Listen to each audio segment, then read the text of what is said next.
अस्सलाम वालेकुम नाज़रीन, मैं हूं असगर हयात। नाज़रीन, अफ़गानिस्तान का जो मसला है वो उस पर दुनिया की नज़रें हैं और अफ़गानिस्तान का मसला एक पेचीदा सूरत-ए-हाल इख्तियार कर चुका है। अमेरिका और इसके इत्तेहादियों ने अफ़गानिस्तान से निकलने का ऐलान कर दिया है। जो इसके बाद की सूरत-ए-हाल है वो क्या नक्शा यहाँ पे बनेगा, क्या सूरत-ए-हाल बनेगी, उस पर बात करेंगे। लेकिन जो अमेरिका और भारत का प्लान है और वो मंसूबा क्या, ख़तरनाक मंसूबा क्या है जिसके तहत पाकिस्तान को मजबूर किया जाएगा और पाकिस्तान को फंसाया जाएगा और पाकिस्तान को उनका मंसूबा ये है कि घुटने टेक पर मजबूर करने पर और अपनी तमाम जो मर्जियां हैं वो मुसल्लत करने पर अपनी जो अमेरिका की ख्वाहिश है कि किस तरह से वो जो प्लान चाहता है उसको एग्जीक्यूट करे, उस पर ये मैं आज डिस्क्लोज करूंगा।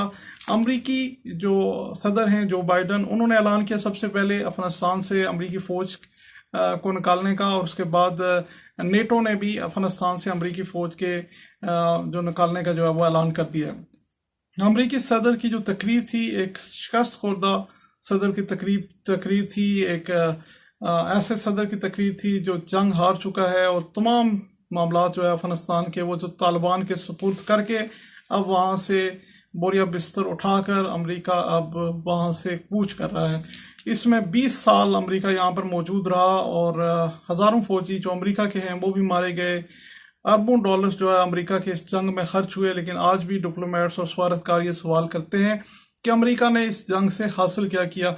जो बाइडन ने अपनी आखिरी तकरीर में गलतियों का एतराफ़ किया और उन्होंने ये कहा कि जिस वक्त ओसामा बिन लादेन के ख़िलाफ़ यहाँ पर कामयाब ऑपरेशन हो गया था, उसके बाद अमेरिकी फ़ौज को वहाँ से अफ़गानिस्तान से निकल जाना चाहिए था। उन्होंने अपने एक्सपीरियंसेस भी शेयर किए, बहुत सारा दिल का दुखड़ा भी उन्होंने शेयर किया। लेकिन बात यह है कि अमेरिका जो है वो अब एक चीज़ ये है कि अफ़गानिस्तान से जा रहा है। आया कि इस पर कोई अगर सपोज करें कि क्योंकि मई में डेट दी है, ये मई से सितंबर तक, 11 सितंबर तक अमेरिका निकल जाएगा। लेकिन इसमें ये चीज़ भी देखनी है कि आया अगर कोई इस तरह की बात होती है, माजी में जिस तरह से होता रहा और पाकिस्तान ये कहता रहा है कि बहुत सारी फोर्सेस ऐसी हैं जो अमन अमल को डिट्रैक करती हैं और अमन मायदों को सबूताज करती हैं, अगर दोनों तरफ से अमन मायदे पर अमल दरामद होता है, अमेरिकी फ़ौज निकल जाती है, तो ये बात ठीक।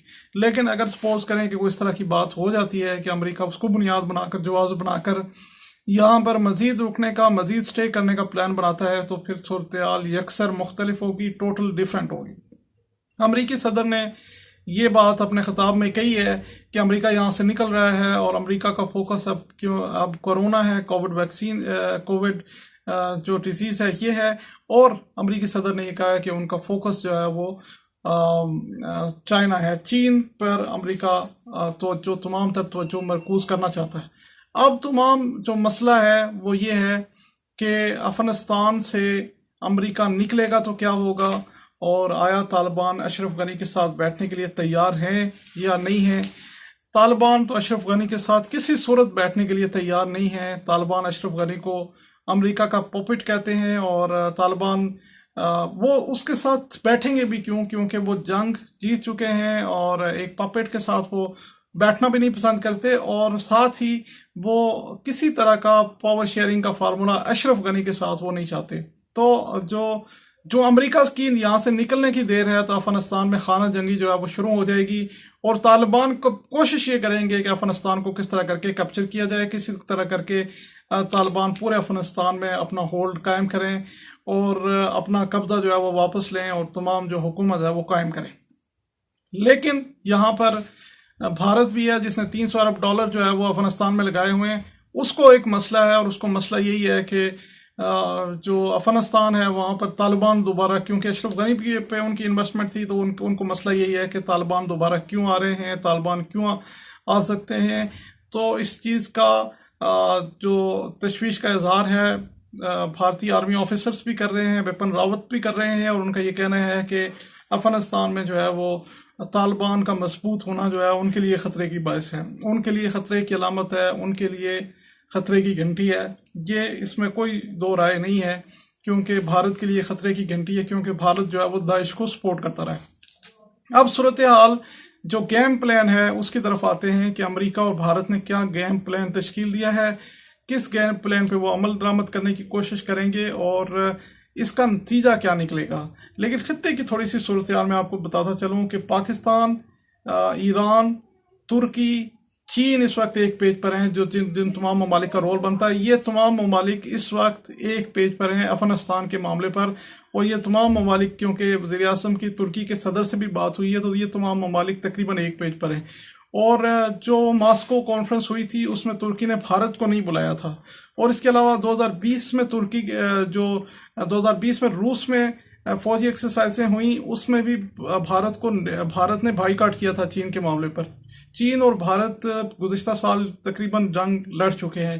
اب یہ چین کے اور بھارت کے تعلقات اس طرح سے بہتر نہیں ہیں. روس کے جو وزیر خارجہ ہیں وہ پاکستان آئے اور انہوں نے پاکستان کو نئے دور کے آغاز کی دعوت دی ہے. تو یہ ایک خطے میں، اور ایک اور امریکہ مخالف جو صف بندی ہو رہی ہے وہ یہی ہے کہ ایک اکنامک کارپوریشن آرگنائزیشن ہے جو شنگھائی کارپوریشن SCO ہے، شنگھائی کارپوریشن آرگنائزیشن ہے. اس کے متبادل روس اور چین ایک بنانا چاہتے ہیں، جس میں پاکستان، ایران، چین، سینٹرل ایشین سٹیٹس جو ہے وہ شامل ہوں گی، اور یہ ایک پاور بنانا چاہتے ہیں، یہ ایک بلاک بنانا چاہتے ہیں. یہاں پر اس حوالے سے ورکنگ چین کی اور روس کی مکمل ہے. لیکن امریکہ اور بھارت کا پلان کیا ہے؟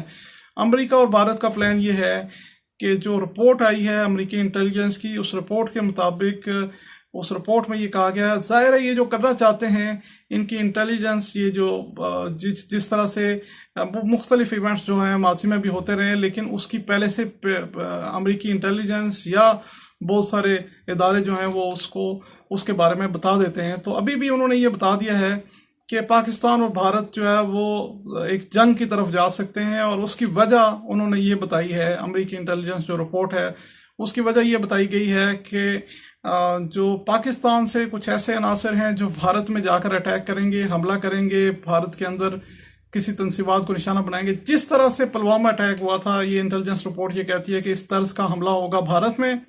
اور پھر کیا ہوگا؟ پھر بھارت کی توپوں کا رخ، پوری دنیا کی توپوں کا رخ، جو مغرب ہے اس کی توپوں کا رخ پاکستان کی طرف ہو جائے گا، اور پاکستان سے مطالبہ کیا، پاکستان پہ دہشت گردی کا الزام لگایا جائے گا، اور پاکستان پہ مطالبہ کیا جائے گا کہ دہشت گردی کے کیمپس ختم کیے جائیں. اور بھارت جو ہے وہ جس طرح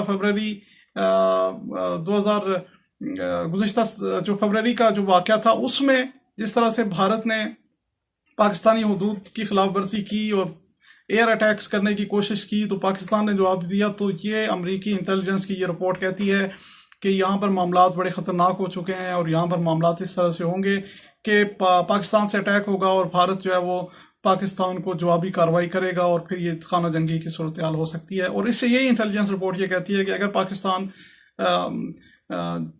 بھارت اور چین کو لے کر یہ تنازع یہاں پر لائن آف ایکچوئل کنٹرول پہ بھی کھڑا ہوگا، اور یہ بھی ایک بھارت اور چین کے درمیان جو ہے وہ اسٹینڈ آف کی صورتحال ہو سکتی ہے. یہ دونوں ممالک آمنے سامنے ہو سکتے ہیں. یہ یقیناً ایک تشویش کا باعث ہے، تشویشناک پلان ہے بھارت کی طرف سے، امریکہ کی طرف سے. اور یہ سارا پلان بنانے کا مقصد یہ ہے کہ افغانستان میں جو پاکستان کا اثر و رسوخ ہے، جو پاکستان اپنا، کیونکہ پاکستان سے مدد کی اپیل کی ہے جو بائیڈن نے، تو پاکستان کا اثر و رسوخ ہے، پاکستان بہت کچھ کر سکتا ہے، لیکن پاکستان مجبور نہیں ہو رہا. پاکستان چین اور روس کے ساتھ جو ہے وہ چلا گیا ہے.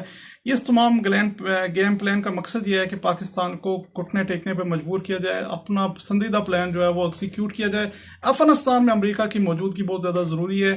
اس خطے کے حوالے سے امریکہ یہ چاہتا ہے کہ افغانستان میں وہ ملٹری پریزنس نہ رکھے تو انٹیلیجنس پریزنس ضرور رکھے، اور اس لحاظ سے وہ اس طرح کی پاپٹ گورنمنٹ چاہتا ہے جس طرح کی وہ ماضی میں بٹھاتا رہا ہے. تو اس میں پاکستان کا وہ کردار چاہتا ہے. اور یہ تمام گیم پلان ہے جس میں FATF میں پاکستان کو دائرہ مشکلات ہو سکتی ہیں، جس میں پاکستان پر اگر دہشت گردی کے الزامات لگیں تو FATF میں مشکلات ہو سکتی ہیں. امید یہی کی جا رہی ہے کہ جس طرح سے امریکہ کی انٹیلیجنس رپورٹ آئی ہے، جس طرح سے یہ بے نقاب ہو گیا ہے، پاکستان کے دوست، پاکستان کے جو ادارے ہیں وہ اس کو کاؤنٹر کرنے کے حوالے سے پہلے سے ہی حکمت عملی اور پلاننگ جو ہے وہ بنا کے رکھیں گے.